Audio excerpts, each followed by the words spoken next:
Assalamualaikum warahmatullahi wabarakatuh. Kami dari kelompok 6 akan mempresentasikan tugas fungsi proses bisnis teori. Saya Raden Kurnia Dharma Parayana dengan NIM belakang 041, lalu ada teman saya Malvin dengan NIM belakang 033, lalu ada Arif dengan NIM belakang 036, dan Wira dengan NIM belakang 039. Sebelumnya saya akan menjelaskan ERP dan memberikan tampilan untuk contoh studi kasus secara singkat. ERP atau Enterprise Resource Planning merupakan konsep untuk merencanakan dan mengelola sumber daya perusahaan, yaitu berupa paket aplikasi program yang terintegrasi yang dirancang untuk melayani dan mendukung berbagai fungsi dalam perusahaan, sehingga pekerjaan dan pengelolaan sumber daya menjadi lebih efisien dan dapat memberikan pelayanan lebih bagi konsumen yang akhirnya dapat menghasilkan nilai tambah dan maksimal dan keuntungan yang maksimal juga. Oke, pertama-tama ini kita bisa lihat toko roti mahal. Screenshot untuk contoh studi kasusnya seperti ini.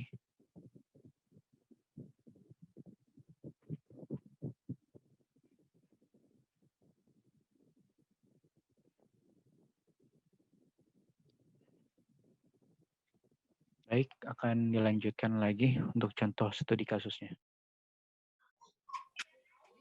Silakan untuk saudara Malvin.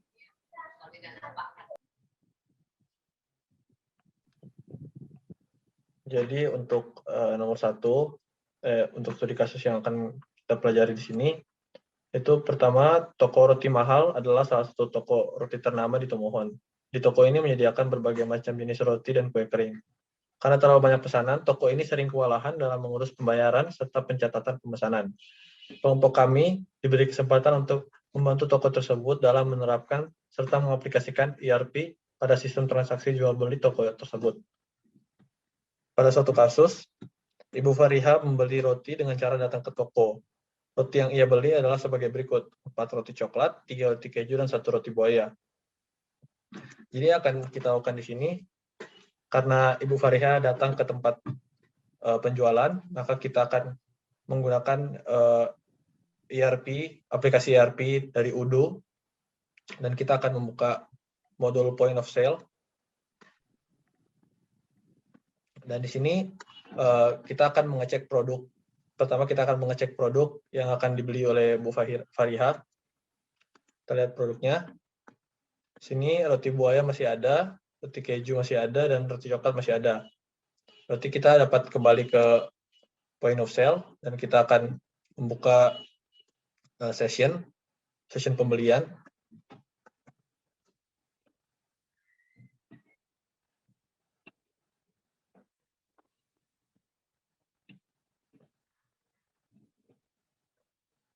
Setelah membuka session pembelian di sini, kita akan memasukkan orderan yang diberikan oleh Ibu Fariha.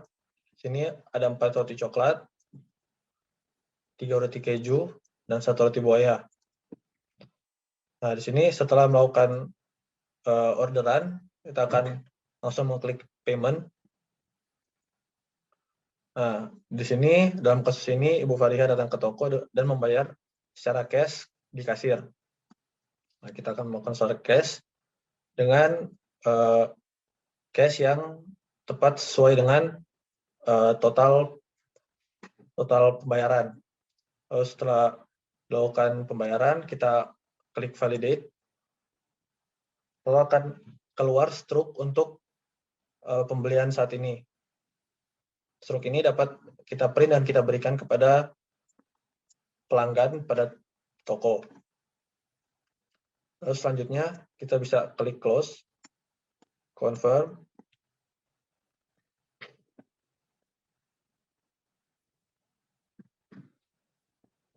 Lalu di sini akan keluar 2 pilihan, yaitu resume dan close, dan kita akan langsung klik close. Nah, di sini kita dapat melihat orderan yang tadi. Kita klik close post session and post entries. Lalu di sini kita langsung bisa mengklik order untuk melihat nota dari pembayaran tadi, nota pembelian tadi. Kita lihat di sini, ini adalah nota yang dapat disimpan oleh perusahaan terkait dengan pembelian-pembelian yang berlaku. Lalu kita juga dapat mengecek di sini bagian produk. Untuk roti yang telah dibeli, maka akan berkurang on hand. On hand unitnya akan berkurang. Seperti kita bisa lihat di sini, roti buaya akan berkurang 1, roti keju berkurang 3, dan roti coklat berkurang 4. Demikian untuk kasus yang pertama. Untuk kasus selanjutnya dapat dilanjutkan oleh teman kelompok saya.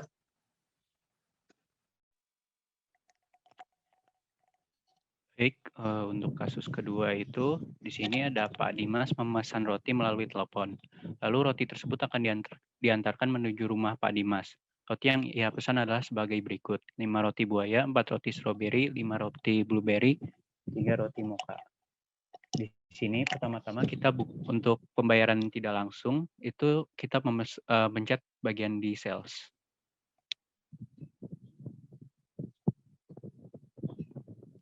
Lalu kita mengecek terlebih dahulu bagian produknya, apakah tersedia atau tidak.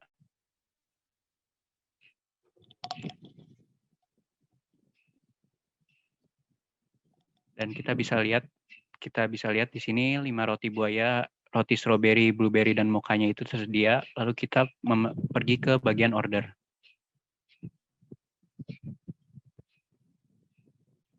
Lalu kita masuk ke bagian order.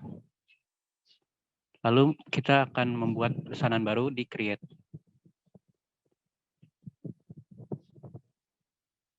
Di sini kita memasukkan nama customer-nya yaitu Pak Dimas.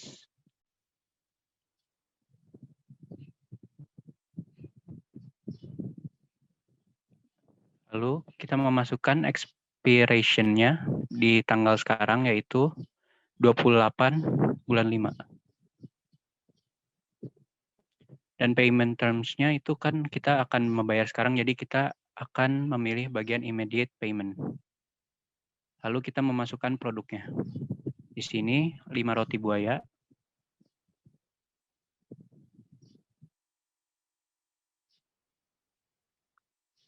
4 roti stroberi,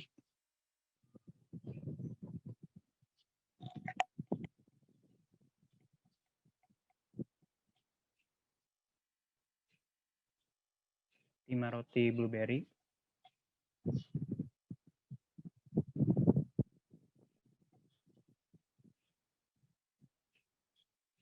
dan 3 roti mocha.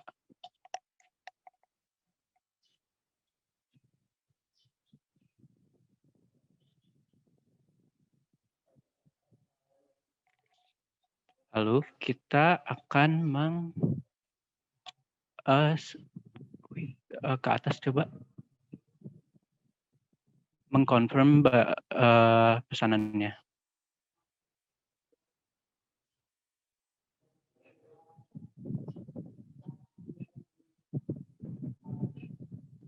Setelah kita confirm, kita ke bagian delivery.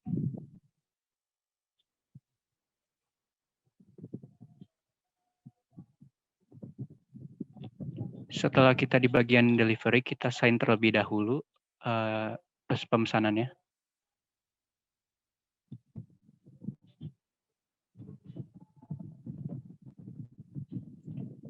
Kita auto saja.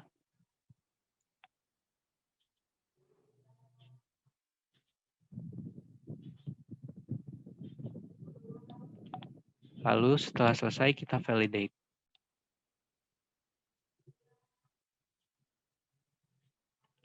Lalu kita apply.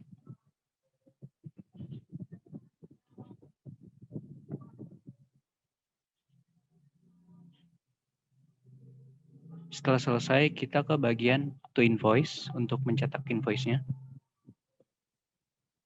Order to invoice.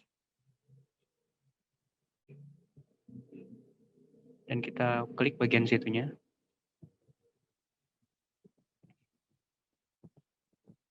Lalu setelah itu kita create invoice-nya.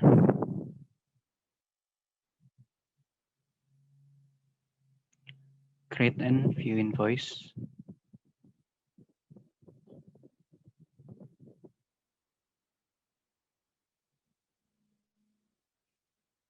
Dan kita bisa lihat Lalu kita confirm.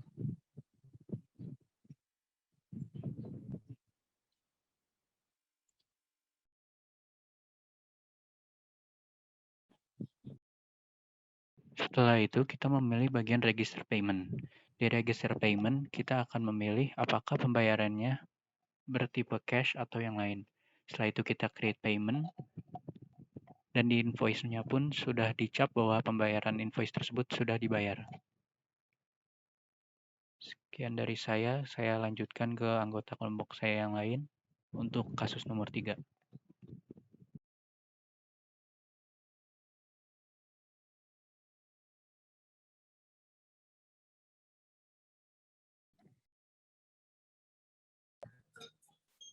Untuk studi kasus nomor 3 yaitu untuk restock roti mahal. Nah, untuk restock kita masuk ke inventory.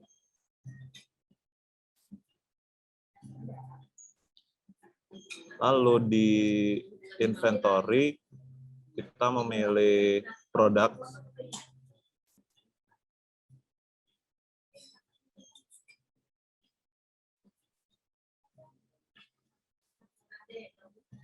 Nah, sebagai contoh kita memilih roti coklat. Untuk roti coklat masih kan tersedia ada 93 unit. Nah, sebagai contoh kita ingin merestock barang tersebut sebanyak 7 agar menjadi 100. Itu kita pencet replenish. Nah, itu kita input untuk quantity 7. Lalu dikonfirm. Dapat dilihat di situ untuk forecasted sudah ada 100 unit. Namun yang masih di tangan kita itu masih 93 unit. Lalu setelah itu kita pilih forecasted.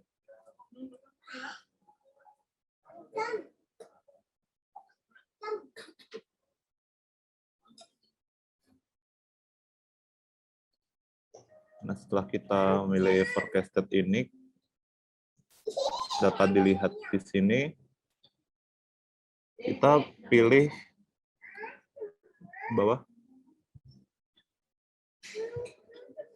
Kita pilih invoice WH in 011 ini.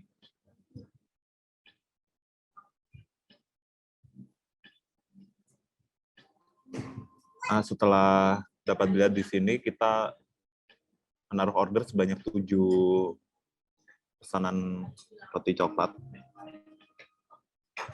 Setelah itu, atas kita validate.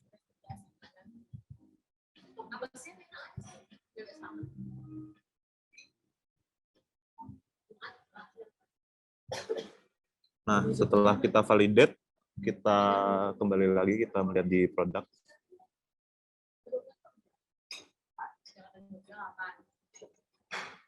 Nah, di situ dapat dilihat kalau roti coklat sudah di restock kembali sebanyak 7 unit dan kita memiliki 100 unit.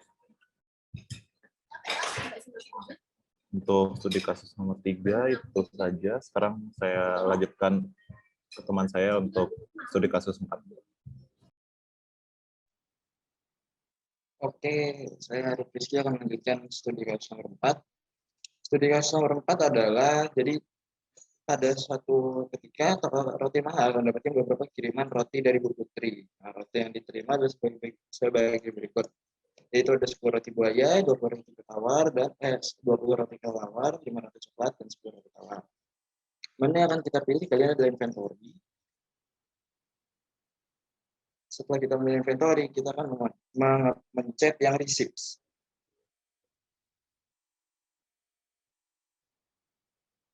Nah, kita akan buat receipt baru, create. Nah, kita mendapatkan roti tadi itu dari Bu Putri, maka kita akan tuliskan di atas receipt from dari Bu Putri. Kemudian di bawahnya kita menambahkan stok barang. Itu ada 10 roti buaya.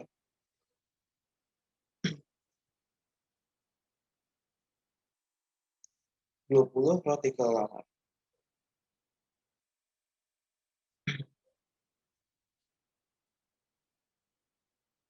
5 roti coklat.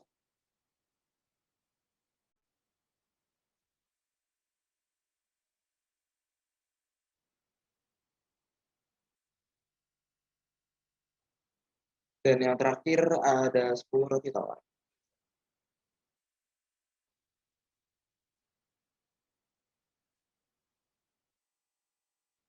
Untuk tanggalnya atau schedule date-nya itu tanggal hari ini, karena apa? Karena rotinya didatangkan oleh Bu Putri hari ini pada tanggal yang sama. Maka setelah itu kita akan mencet save, lalu kita validate.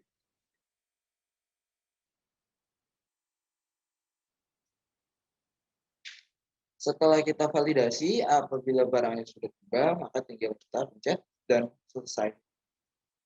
Maka ini invoice dari penerimaan barang sudah didapatkan dan sudah tersimpan oleh sistem. Apabila kita ingin melihatnya, kita tinggal melihat di inventory overview yang di receipts. Dan yang paling atas tadi ada yang paling bawah, itu yang paling bawah yang di dan nah itu dikirimkan oleh Ibu Putri. Sekian